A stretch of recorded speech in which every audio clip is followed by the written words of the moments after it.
115वां जन्मदिन इस मानिकपुर की धरती पर बड़े ही हर्षोल्लास के साथ मनाया जा रहा है।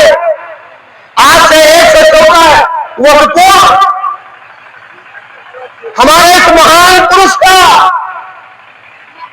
इस पावन भूमि भारतवर्ष पर जन्म हुआ था, जिनकी जन्म जयंती आज मनाई जा रही है।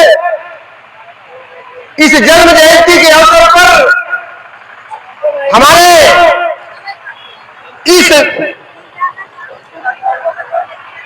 क्षेत्र के तमाम लोग, जिनमें से श्री राजेश यादव जी, पप्पू यादव जी, भोलानाथ यादव जी जो पिलापुर से आए थे, आज के रखवाल जी,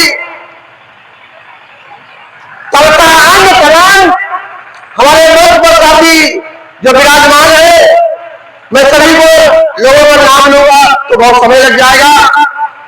आज ये जो बहुत ही बड़ा कार्यक्रम किया जा रहा है, इसके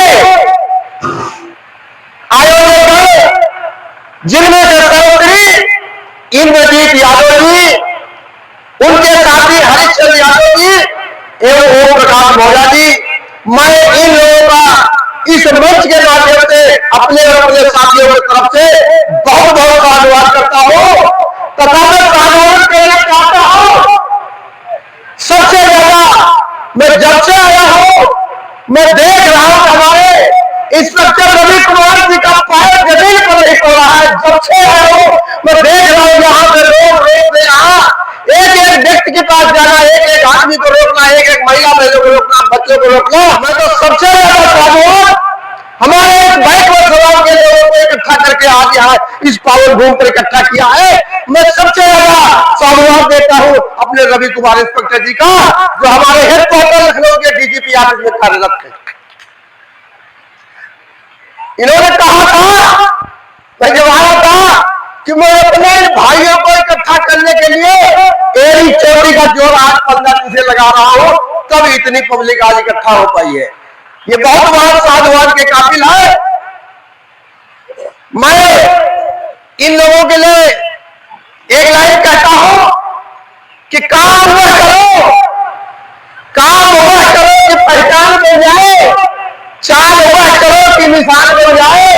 अरे जिंदगी तो सभी जी लेते हैं, जिंदगी वो जियो की मिसाल बन जाए, जिंदगी वो जियो की मिसाल बन जाए। ये आज मिसाल जो आपके सामने दिख रही है, ये इन्हीं का नतीजा है, इन सब लोगों की मेहनत का नतीजा है। मेरे साथियों, हमारे तमाम साथियों ने, हमारे वरिष्ठ साथियों ने, हमारे गुरुजन लोगों ने, जो हमसे ज्यादा उम्र में बड़े थे, हमारे छोटे भाई, एवं मैं अपनी संगीत पार्टी को जो हमारे बगल में बैठी हुई है, मैं इनको भी बहुत बहुत साधुवाद देता हूं। अगर इनको साधुवाद ना दो तो ये अधूरा रह जाएगा। और मैं इनसे एक निवेदन करना चाहूंगा कि आप यदि अगले साल हमारे पुरुष माननीय पेरिया नरहरि सिंह यादव जी की जयंती में आए तो हमारे आजमगढ़ के जो बिरहा सम्राट जिनको लोग बोलते हैं, राजकुमार यादव जी के 2-3 कैसेट जरूर सुन के आप लोग आए, क्योंकि उन्होंने पूरी जिंदगी अदा कर दी है। अभी हमारी मुलाकात बाराबंकी में 2 हफ्ते पहले हुई थी, उन्होंने पूरी जिंदगी अदा कर दी है हमारे इस समाज को जगाने के लिए। हमारे समाज में तमाम लोग आए, उन्होंने तमाम तरह से हमारे माननीय पेरिया नरहरि सिंह यादव जी के बारे में बताया, जन्म से लेकर के अंत तक। उस पर दोबारा बार बार कहना मैं उचित नहीं समझता हूं, लेकिन मैं एक बात आप लोगों से जरूर कहना चाहता हूं कि जो 1976 में हमारे देश की सबसे बड़ी अदालत, जिसे हम सुप्रीम कोर्ट कहते हैं, वहां बहुमत के आधार पर जो आदेश पारित हुआ था कि रामायण एक काल्पनिक ग्रंथ है, क्या वो जन झूठे थे या जिन्होंने वहां परोपकारी किया था वो झूठे थे, या जो आमने सामने जिन वकीलों ने बहस किया था क्या वो झूठे थे? नहीं मेरे साथियों, देश की सबसे बड़ी अदालत ने यह निर्णय 1976 में ही दे दिया था। और मैं आप लोगों को तो एक बात और बताना चाहता हूं, मैं अपने बैकवर्ड विशेषताओं पे संदेश देना चाहता हूं कि आप लोग की आबादी इस देश में लगभग 51% है, कुल मिलाकर करीब करीब 23-24% है। मैं आप लोगों से निवेदन करना चाहता हूं कि आप लोग अपने छोटे भाइयों ये CSC को मिला करके कुल आज की आबादी में आप लोग 90% है। यदि अपने छोटे भाइयों से कंधा मिला करके आप लोग आगे चले तो देश की कोई भी राजनीति की चाबी ऐसा नहीं है कि जो आप खोल न सके, चाहे वो लखनऊ की चीफ मिनिस्टर की कुर्सी हो चाहे दिल्ली की प्राइम मिनिस्टर की कुर्सी हो। यदि आप लोग 90% एक मत होकर के एक साथ अपने भाइयों से कंधा मिला करके आप लोग संघर्ष करें तो दिल्ली की कुर्सी आपके कदमों में होगी। मैं आज इस मंच से चैलेंज करना चाहता हूं। जिन्हें जब हमारे देश में के माननीय मुलायम सिंह यादव जी जिंदा थे, उन्होंने कहा था माननीय मुलायम सिंह जी से कि मुलायम सिंह जी मैं यूपी की चीफ मिनिस्टर की सीट पर नहीं, मैं आपको दिल्ली के प्रधानमंत्री की सीट पर देखना चाहता हूं, प्रधानमंत्री की सीट पर देखना चाहता हूं। मेरे साथियों, मैं एक आह्वान आज इस मंच से करना चाहता हूं, क्योंकि हमारे पेरियार लड़ाई सिंह यादव जी हमारे परम पूज्य बाबा साहब भीमराव अम्बेडकर के बहुत बड़े फॉलोअर थे। बाबा साहब ने जब 14 अक्टूबर 1956 को नागपुर की पावन भूमि पर दीक्षा लिया था, उसी समय हमारे माननीय नरेंद्र सिंह यादव जी भी स्वयं बौद्ध धर्म की दीक्षा ग्रहण करना चाहते थे। लेकिन मैं आप लोगों को जानकारी के लिए बता दूं कि उस दिन हमारे माननीय नरेंद्र सिंह यादव जी को खून की जबरदस्त उल्टियां हो रही थी और उस 14 अक्टूबर के दीक्षा भूमि के नागपुर के पावन भूमि पर हमारे माननीय नरेंद्र सिंह यादव जी नहीं पहुंच पाए थे।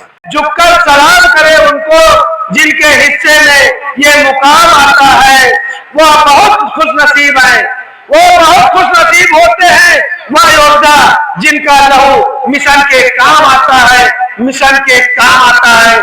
मेरे भाइयों, जो इन लोगों ने मेहनत की, कितने दिन से इन लोगों ने दौड़ा होगा, व्यवस्था की होगी, एक घर गए होंगे, तब आज इतना महान कार्यक्रम कर पाए। लेकिन हमें तो एक चीज का है कि इन लोगों ने इतनी मेहनत की, लेकिन हमारे भाइयों लोगों ने अपना तो आने का विश्वास रखा, लेकिन जहां से हमारी जरूरत चलती है वहां से हम लोगों ने कभी ध्यान नहीं दिया। क्योंकि जब तक हमारा परिवार, हमारे बच्चे नहीं जानेंगे इनको, तब तक हमारे घर का विकास नहीं होगा। क्योंकि कहते हैं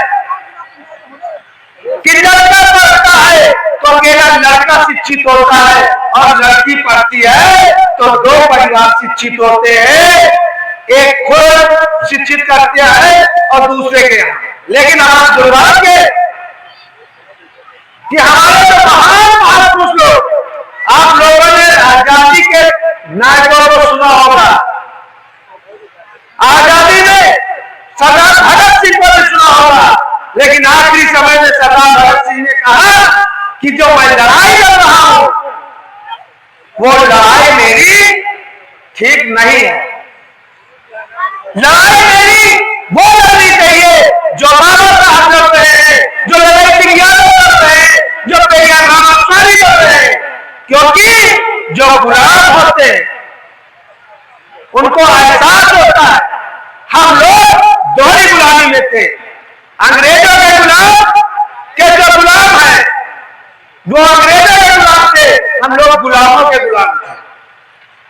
अब गुलामों के गुलामी तोड़ने के लिए हमारे महान नरेंद्र सिंह यादव ने, पेरियार रामास्वामी ने अपना सब कुछ निछावर कर दिया। तब आज